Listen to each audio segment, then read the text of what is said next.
have you been behaving lately?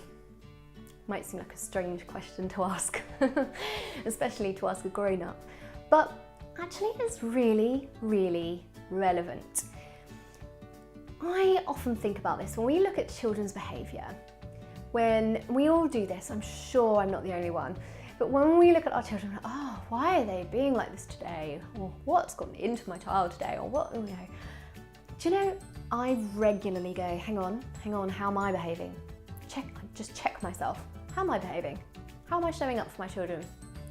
And you'll find quite often, actually, maybe I'm being a bit shouty, maybe I'm being a bit snappy, maybe I'm being a bit disengaged, a bit distant, maybe I am a bit distracted, preoccupied.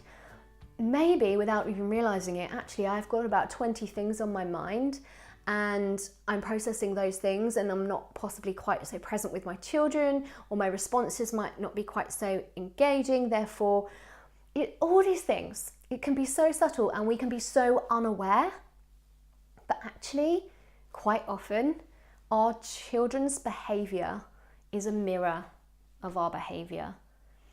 We're such role models in their lives, and whether it's copying you consciously, probably not, or whether it's actually just a feeling of how you're being and it's actually a reaction to that feeling, and it's, the children are too little to choose how they react and be that aware of their thoughts and therefore their feelings. Then it's way too complex for them.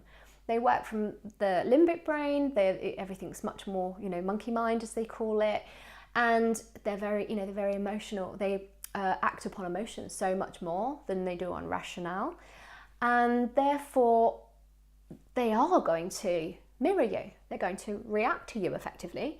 If you're quite tense and distracted, then they might start to behave in a way that's either tense or reactive, or it could be that actually they're not getting something from you.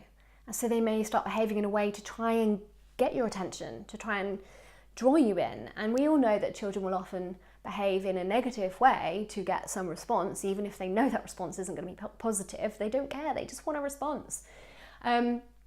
So it really is like a mirror. Now, there are exceptions. I'm sure there are exceptions. There are times when a child just may be out of sorts. A child may be overtired, and you might think, no, do you know what? I am on form today. I am being an angel mummy. I have everything together. I'm a super mummy today. Why is my child behaving like this? There are times when it actually is just something that's up with them for whatever reason.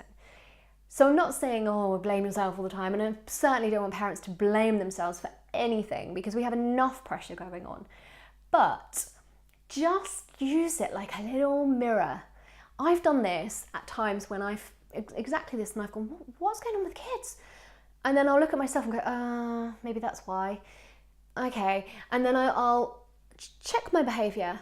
I will adjust my behaviour accordingly. I will start showing up for them as the best mummy I can be, and lo and behold, their behaviour transforms too.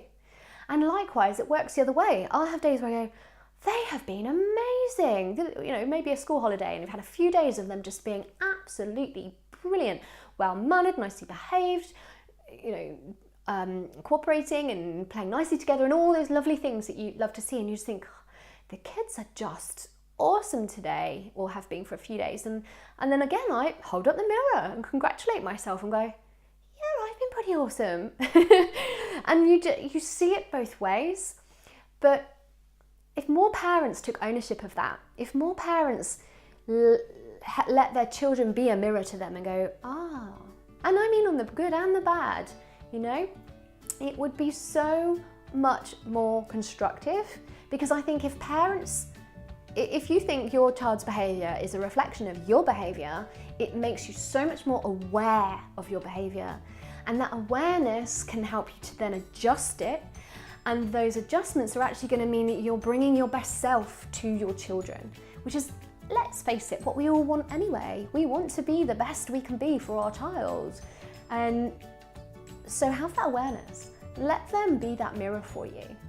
And not only will you then be the best you that you can be for your child, but your child will thrive on that. Your relationship with your child will just bloom, and generally, it's just a happier way to be a parent.